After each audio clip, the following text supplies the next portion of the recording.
उस्ताद चौधरी अपने इलाके का माना हुआ आदमी था, किंतु उसमें एक ही खराबी थी कि वह यह कि उसे दूसरों को उल्लू बनाने में बहुत मज़ा आता था। जिस दिन वो दो चार को उल्लू ना बनाता, उस दिन उसे चैन ना पड़ता। एक दिन उस्ताद ने सोचा क्यों ना शहर वालों को उल्लू बनाया जाए। सोचकर अपने शहर जाने का इरादा किया उसने। चलने की तैयारी जब कर ली तो देखा जेब में पैसे नहीं हैं। अब क्या किया जाए? वो चौधरानी से बोला, क्यों जी, घर में कोई चीज़ है?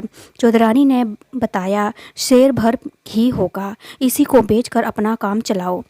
अरे हट पगली, शेर भर घी क्यों खराब किया जाए, पाव भर काफ़ी है। उस्ताद ने एक मटकी में गले तक मिट्टी भर ली और ऊपर से पाव भर घी थोप दिया। मटकी घी से भरी भरी दिखने लगी। मटकी हाथ में लेकर उस्ताद जी शहर की ओर चल पड़े। शहर में गली बाजार और मोहल्ले से होते हुए वो एक सुनार की दुकान पर जा पहुंचा। देखा दुकान पर चांदी की मूठ वाली एक सुंदर तलवार लटक रही है। देखकर उस्ताद जी आंख ललचा गई। वह क्या चीज़ है? सोचा बात करनी चाहिए, सौदा पट जाए तो मज़ा आ जाएगा। मटकी को दुकान के आगे रखते हुए पूछा, भाई लाला, तलवार कितने की होगी?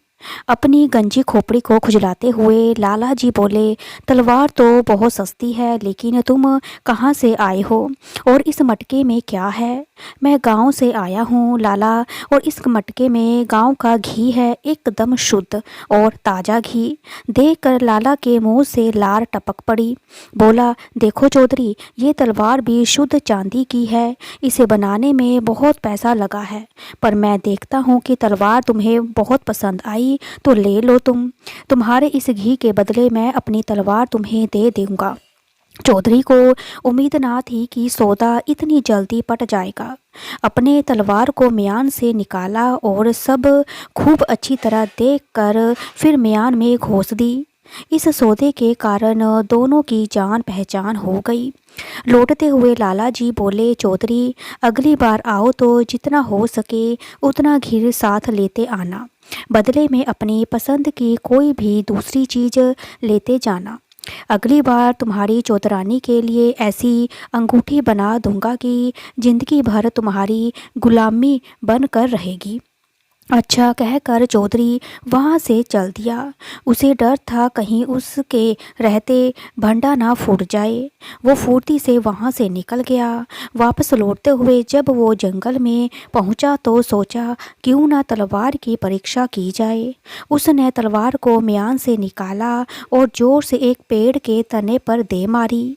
पेड़ पर लगते ही तलवार मिट्टी बनकर जमीन पर बिखर गई। देखकर चौधरी का मन बहुत ज़्यादा खराब हो गया। वो बोला, वाह लाला, तू तो मेरा भी बाप निकला। उधर लाला घर जब पहुंचा तो घरवाली को अपनी समझदारी की बात बताई, किंतु जब मालूम पड़ा कि मटके में मिट्टी भरी पड़ी है तो मन ही मन उसकी अकल की दात देने लगी। कई दिन बीत गए। एक दिन चौधरी ने सोचा कि लाला के पास चलना चाहिए। उसने अपनी लाठी चादर उठा ली और शहर जा पहुंचा। लाला जी अपनी दुकान पर जमे थे और चौधरी को देखते ही उठकर स्वागत किया। पूछा, कहो उस्ताद जी, तलवार कैसी रही? चौधरी ने उत्तर दिया, उस्ताद जी को लाजवाब थी वो चीज़, बहुत उम्दा चीज़ रखते हो आप, लेकिन घी में भी खूब स्वाद आया होगा तुम्हें। लाला जी को हंसी आते आते रुक गई। बोले, गांव के शुद्ध देसी घी में स्वाद न आए तो लोग क्यों गांव से घी मंगवाएं। लाला जी ने चौधरी को प्रेम से अपने पास बैठा लिया और उठकर चिलम भर ली और बोले, उस्ताद जी, अब तो 2-4 दिन यहीं रहो। चौधरी ने बात मान ली। शाम को खूब चकाचक भोजन बना। खाने के लिए दोनों अलग अलग आसनों पर बैठे। 2 थाल सामने आए। लाला जी ने सोने की थाल में खाना लगाकर चौधरी के आगे रखा और स्वयं चांदी का थाल ले लिया। सोने का थाल देखते ही चौधरी खाना पीना सब भूल गया। सोचने लगा किस तरह थाल को उड़ाया जाए। खाना खत्म हुआ तो आंगन में दोनों की खाटें बराबर लगा दी गई। अपनी अपनी खाटों पर बैठ के दोनों चिलम पीने लगे। थोड़ी देर बाद लाला जी को नींद आ गई। जब वो खर्राटे भरने लगे तो चौधरी थाल निकालकर उसे एक कीचड़ वाले तालाब में दबा आया। अब वो बेफिक्री से सो गया। चौधरी सुबह लाला जी की आंख खुली, देखा थाल गायब था। जालिम ने कमाल कर दिया, रातों रात काम बना लिया। चौधरी के जूतों पर तालाब का कीचड़ लगा देख समझते देर ना लगी कि थाल तालाब के कीचड़ में दबाया गया है। चौधरी जब नींद में पड़ा रहा, लाला जी कीचड़ में दबे थाल को निकाल लाए। सुबह आंख खुलने पर चौधरी ने वापस लौटने की जल्दबाजी की। बोला, मुझे आज जल्दी ही चले जाना चाहिए अपने घर, लेकिन आंख खुली नहीं। कोई बात नहीं, खाना खाकर चले जाना, कहकर लाला जी ने उसे रोक दिया। दिन में जब दोपहर के खाने पर चौधरी ने खाने का थाल अपने आगे पाया तो उसकी आंख खुल गई। लाला को बहुत धनवान मालूम पड़ता है। बोला, लाला जी, आपके पास तो ऐसे कई थाल होंगे। ना ना, एक ही थाल है चौधरी, वो भी बहुत पुराना हो चुका है। लाला का उत्तर सुनकर चौधरी ताड़ गया और लाला भी कम उस्ताद नहीं है। वो रातों रात थाल तालाब से निकाल लाया और उसके चेहरे पर थाल के निकल जाने का दुख था, लेकिन अपना दुख उसने जाहिर ना होने दिया। खाना खाने के बाद दोनों ने प्रेम से हुक्का पिया। अब वो एक दूसरे को अच्छी तरह से जान गए थे। थोड़ी देर बाद लाला जी चौधरी से बोले, उस्ताद, भलाई इसी में है कि हम आपस में मिलकर काम करें, और कहीं परदेश चले जाओगे तो कुछ कमा ही लोगे। तुम्हारी और हमारी अक्ल भी एक जैसी है, इसलिए हम बड़े बड़े काम आसानी से कर सकते हैं। सोच कर चौधरी बोला, मंजूर है। हम लोग कहीं दूर देश चले जाना, कोई हमें ना जानता हो। बात पक्की हो गई। अगले ही दिन दोनों परदेश के लिए निकल पड़े। चौथे दिन वो एक नवाब की रियासत में जा पहुँचे। मालूम हुआ कि रियासत के नवाब की 10 दिन पहले मृत्यु हो चुकी थी और सारे शहर में मातम छाया हुआ था। दोनों मित्रों ने इस वातावरण से फ़ायदा उठाने की कोशिश सोची। नवाब के संबंध में पूरी जानकारी लेने के बाद उन्होंने भेष बदल लिया। लाला जी भारी भरकम शरीर के थे और साहूकार की वेशभूषा पहनकर वो साहूकार बन गए।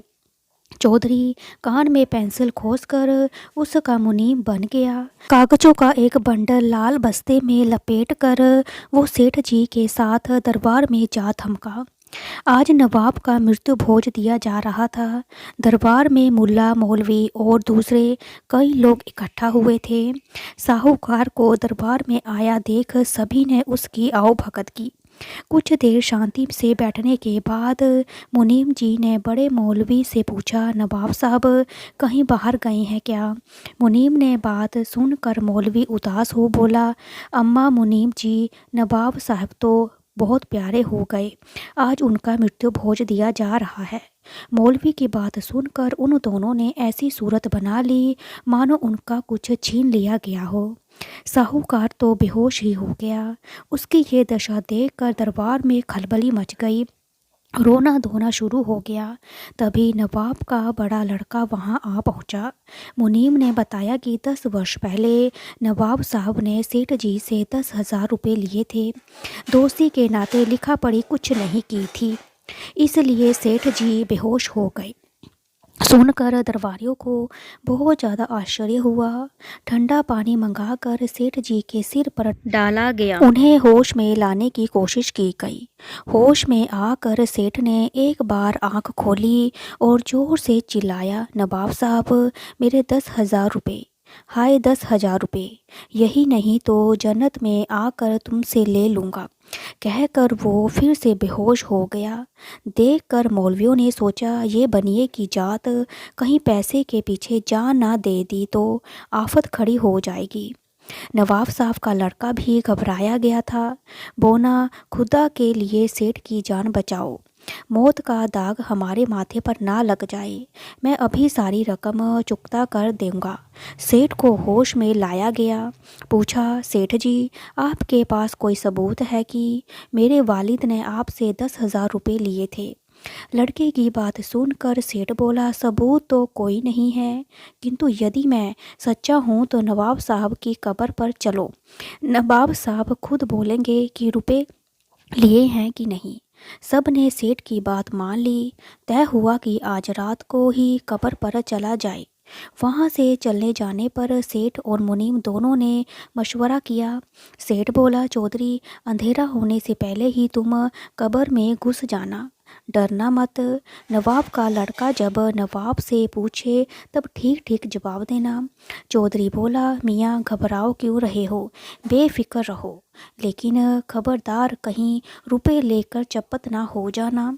ऐसा ना हो कि मैं कब्र में ही पड़ा रहूं और तुम गुलछड़े उड़ाते रहो। बात पक्की हो गई।